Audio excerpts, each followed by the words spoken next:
oh so true. Stay there in Lake Tahoe, honey, I'm coming home to you.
Hi, I'm Ryan Hofer, and I'm your host for this episode of Voices of the Community. And today we'll be interviewing Jesse Fine, who just released a new album. So we'll talk a little bit about that and about his musicianship and a few other songs. How are you doing today? Good. Great. Decent. Yeah. Tell me about your little bit of intro for the audience about how you see yourself as a musician. How would you describe yourself as a musician? Sure. Well, the thing is, musician, I wouldn't describe myself as a musician. I am more of a songwriter because my musicianship is very limited. I can play what I want to play-ish. I know a lot of chords. All my teachings, I'm very self-taught. All of it is built off how to write better songs or how to write songs and in the styles that I want to write. So when people ask, "Are you a musician?" I tell them I'm a songwriter. Oh, okay. Songwriter. And so tell us about the lead up to this most recent album, Sure. Jesse Fine's In the Dark. Jesse Fine's In the Dark. Yeah, so this is my fifth solo album. It's my first since 2023. Previously, all of my albums have been kind of very lo-fi, textural stuff where the songs I record and build up from are all done in my room with cheap microphones, cheap equipment, and cheap instruments, and just getting lost in my own head, getting lost in the digital audio interface thing, and just seeing what I can come up with and putting them out really quickly, or as quick as I feel like I have an album and I've stated what I need to say. So with this album, I did 4 albums. I did 4 albums like that, and I started doing them during the lockdown because I had all this spare time, and I'd been writing songs forever. So I was like, it's time to figure out recording. So I released 4 albums until 2023, and then I was working on an album with my friend Jack T. Russell, but he ended up moving, and we only finished a couple of singles together. And then this crazy whirlwind thing, I guess you would call it a breakup, but it just like my whole life was kind of thrown up in the air, and I had to like rediscover who my friends are, rediscover who I wanted to be, and just rediscover just everything pretty much. So this album was really built off of finding community and also understanding what happened to me, because I felt I couldn't talk to anyone except for people I could really, really trust, and that number of people went from this to this. So all the songs are kind of trying to tell a story of what happened, and to anyone who wants to listen. How how long of a process was that, would you say, writing the album, leading up to it? Writing the album was went pretty quickly, actually. Let's say the event happened to me in February, and I'd had a couple of months where I was just trying to figure. I felt like I was on the run, trying to figure everything out. And I remember in May, these like a couple of songs that didn't end up on the album started coming to me, and I was like, okay, this is interesting. This is reflecting what I'm kind of interested in pursuing, and they're based on they're telling truth, but kind of a little bit behind a mask, behind a character, which is interesting. And I feel like a lot of my previous stuff has just been truth without. It's either been full on fairy tale fiction or 100% truth. And so the songs I started writing here felt like a good mixture of like character and truth. And when I'm not doing music, I'm an actor, so I was like, okay, there's a world I'm building here. And then once I wrote the song I Hardly Know Her, I showed it to my friend Jonas Boone, who without Jonas this album would not exist. He plays all the instruments, all the special instruments that aren't my guitar or my voice or my harmonica. So Jonas, thank you very much. I showed him the song and he was into it. And then I just kept showing him songs, and eventually I was like, you want to help me make this album? And he said, yes. So all the songs that are on the album came pretty quickly, but then the recording of the album took about a year. Took about a year, maybe a little more. It's the longest I've ever worked on an album, mostly because of scheduling. It's just hard to find the time for both of us, me and Jonas, to get together in the studio. Often songs will be recorded like weeks or even months between them. I think several songs we would do basic tracks like rhythm and drums, and then it would be like another month before we did vocals or anything.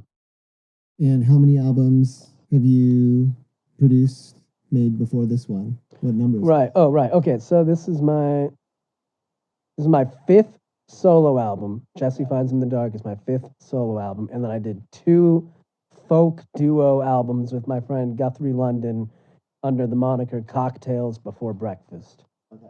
Yeah, so I guess I've done... You're getting up there, almost to 10. Yeah. Total? Yeah, I think I've done seven total albums, projects. Okay.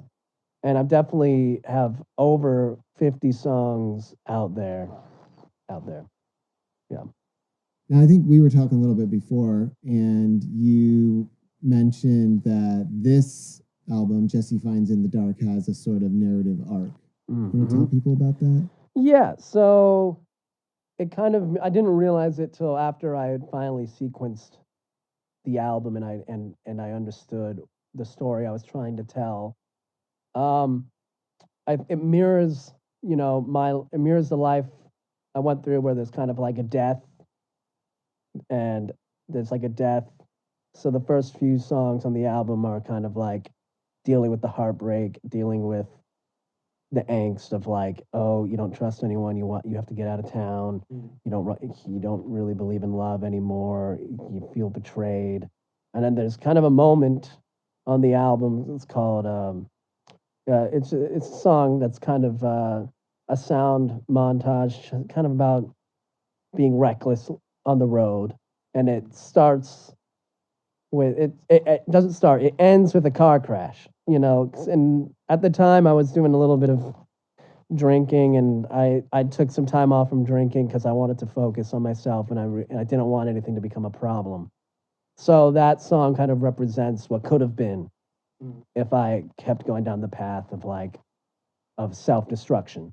And then you get into the song Daffodil Festival, which I believe could be kind of a utopia. It could be a utopia, or it could be a memory, but the memory could be utopia. And that song is very bright and has these beautiful synths. I was really into Springsteen while making this album, and Daffodil Festival is like kind of like sonically My Hometown by Springsteen. Also, a deep cut called County Fair really helped me write this album. So Daffodil Festival is that. So when you kind of hit the bottom, you kind of reflect, you kind of remember happy times, you can remember love. And then the next song after that is called Her Story, and it's a song about my grandmother and my dad, my two different grandmothers. And and I feel like, when you're at your bottom, you have to remember love, you have to remember family, people who care about you. So those two are kind of like uplifting. And then you have to come back to reality and face yourself. And that's what the song Alvador is about. It's about my friend, and it's about you. It's about me. It's about anyone who just feels stuck in the reality that they're living in. Mm-hmm. And then it goes into Are Your Arms Open Tonight, which I feel is a direct response to the opening song called I Don't Write Love Songs Anymore, which in itself is a love song. But Are Your Arms Open Tonight is defying the act of not believing in love and reaching out for a different kind of love. Not like the puppy love crush of like youth. I feel like Are Your Arms Open Tonight is asking just for someone to be present in your life. And everything is happening around the character. Everyone's breaking up, everyone's breaking down, everyone's leaving town. But all the character wants is just for someone to be there with him or with them. And then the final song, The Last Bus to San Francisco, is you're trying to move on. You realize all these things are happening to you. You understand there's darkness in the world, but you got to move on. You got to find a way to go. San Francisco, anywhere. And that's kind of the narrative of the album. Yeah, I could hear it when I listened to it. Cool. Yeah, so I hope people give it a listen. So we have 3 separate songs also that you played. One of them's on the album, right? Yes. One of them is on the album. The Last Bus to San Francisco. On the three set that we'll cut in here. So can you describe the first one? Yeah, the first song is called When the Fireworks Start. And I really wanted it to be on the album. But unfortunately, because of scheduling, and it was my most ambitious song for the project, it was too grand that it just didn't get done in time. We're still working on it. We still wanted to release it, hopefully by the end of the year. But for now, it just exists in live performances and here. But yeah, it's one of my favorite songs I've written. I'm just really proud of the feeling that I put into the writing of like, I don't know about you, but there's like especially growing up, there's always like a deep, whenever you're like at some holiday event or like 4th of July or when everyone is surrounded by happiness and love and excitement and colors, there's like a brief moment where I feel like, why am I not completely satisfied in this moment? Why am I not completely happy? And I start thinking of like, what would make me happy? Who would make me happy? And it's just a song about being lonely while everyone else is happy when the fireworks start. Okay, well, let's take a listen to When the Fireworks Start.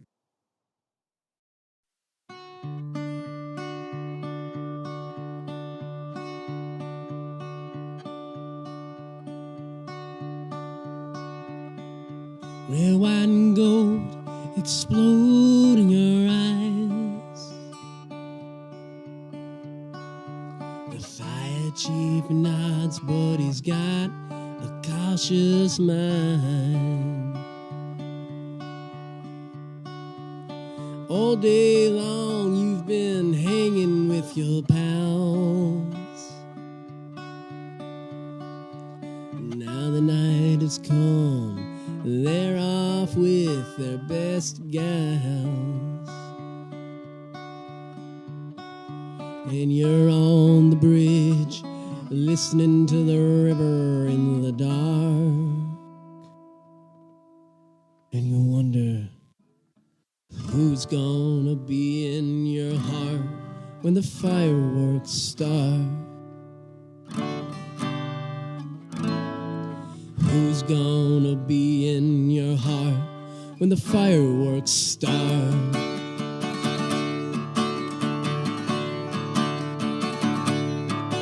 Well, the rumble of the engines of the hot rods are coming into town. On the hood of a Ford is a girl in a see-through gown. She's got a man in this county and a bow in the next. They say love is simple, but the heart is so complex. And as the hot rods are thundering towards the dairy mart, oh, you wonder who's gonna be in your heart when the fireworks start. Who's gonna be in your heart when the fireworks start?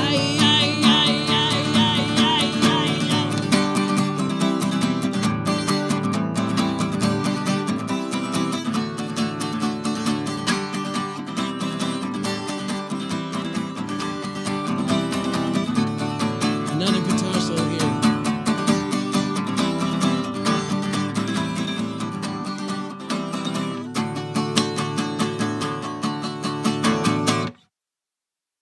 Well, the night gets lonely when you're out on Clark's Spew.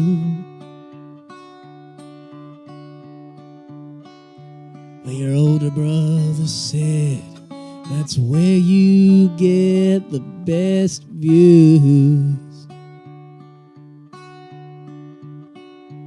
And the cars on the highway are like stars on the ground. And you think about lost love that you wish could be found. And out in the distance, you hear that band begin to march. And you wonder who's gonna be in your heart when the fireworks start. Oh, who's gonna be in your heart when the fireworks start?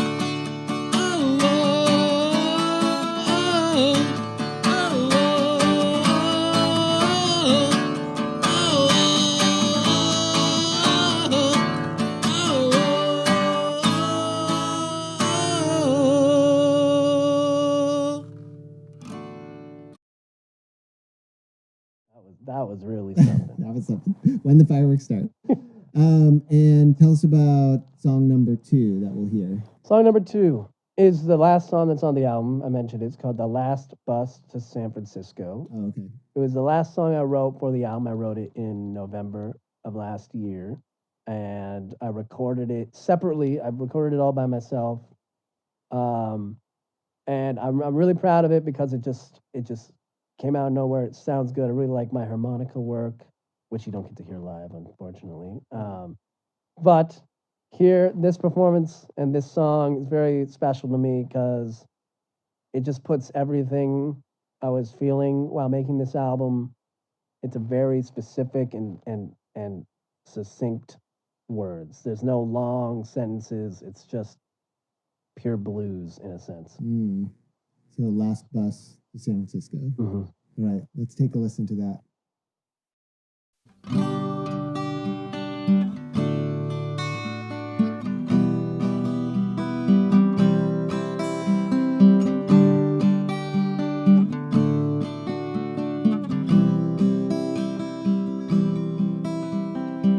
Everything is going wrong. I haven't known happiness for so long. I'm trying to catch the last bus to San Francisco. I'm trying to catch the last bus to San Francisco. Outside my window, it keeps on raining. Just another thing to keep me complaining. I'm trying to catch the last bus to San Francisco. I'm trying to catch the last bus to San Francisco.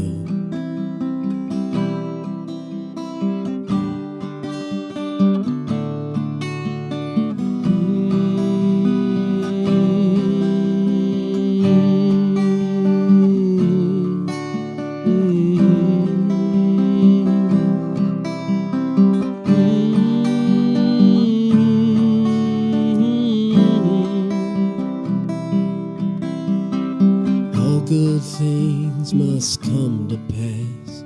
I guess 10 years goes by so fast. I'm trying to catch the last bus to San Francisco. I'm trying to catch the last bus to San Francisco. I'm trying to catch the last bus to San Francisco. Oh, I'm trying to catch the last bus to San Francisco.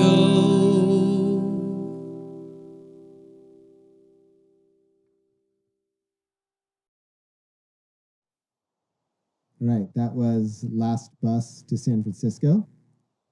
And we have one more for the audience, song number 3. Tell us about that. Song number 3 is the first song that I released out into the world to reveal myself as a singer-songwriter. Okay. So it's getting pretty old. It's about 6 years old now or so. It's called I Wish I Was in Tahoe. And I wrote it during lockdown. Scrolling through Instagram, I saw a beautiful girl who is on vacation in Lake Tahoe. And she just seemed to be living life. And I looked around, I was surrounded by all these trees and the rain. And I was like, man, wouldn't it be great to be out there, you know, with her, or, you know, just be anywhere, but just not feel stuck. So I wrote that song and I released it, and it's got a little following. My friend Maddie, it's her favorite song. So Maddie, this song's for you. I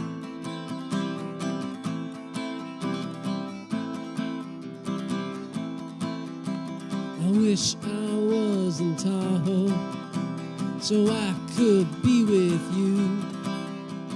I wish that I could hold you and sing you Baby Blue. And I'm your lover truly, but I'm so far away. Stay there in Lake Tahoe, honey, I'm coming home someday. When I see you, darling, it'll be just like the first. Your eyes, they will be shining like those diamonds in the earth. And I'm your one and only. My love is oh so true. Stay there in Lake Tahoe, honey, I'm coming home to you. We'll spend our evenings outside under those midnight stars.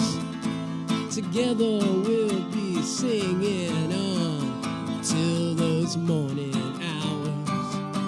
And I think about you often. You're always on my mind.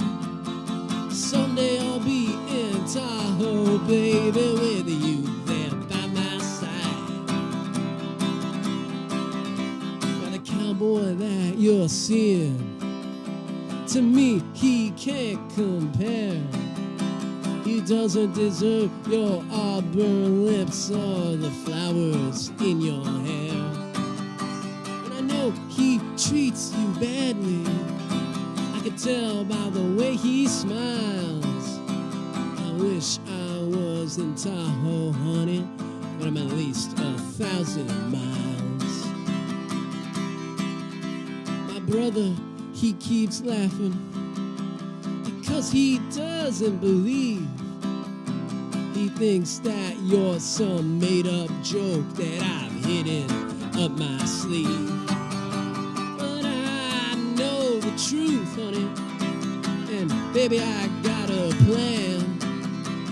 When I get to Tahoe, honey, I wanna be your man. We'll go out to the desert, we'll draw hearts in the sand. Our spirits will be one, and we'll be one with land. I wish that I I would wake up and have you next to me. But as long as you're in Tahoe, baby, it's just a fantasy. I wish I was in Tahoe so I could be with you. I wish that I could hold you and sing you baby blue. And I'm your one and only. My love is oh so true. Stay there in Lake Tahoe, honey. I'm coming home to you. I'm coming home to you. I'm coming home to you.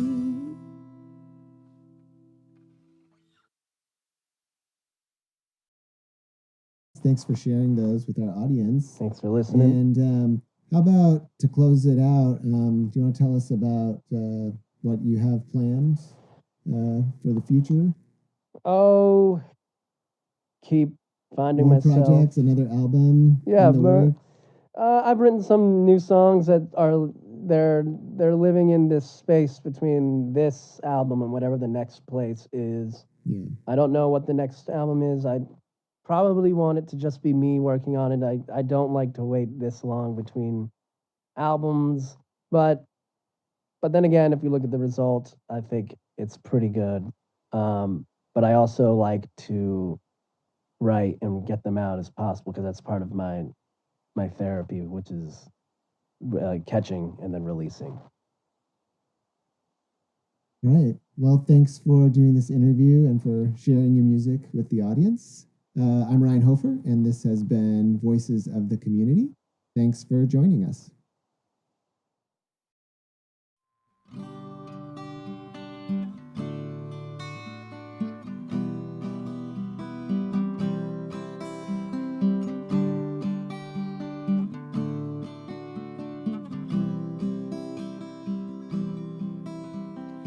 Everything is going wrong. I haven't known happiness for so long. I'm trying to catch the last bus to San Francisco. I'm trying to catch the last bus to San Francisco. Outside my window, it keeps on raining. Just another thing to keep me complaining. I'm trying to catch the last bus to San Francisco. I'm trying to catch the last bus to San Francisco.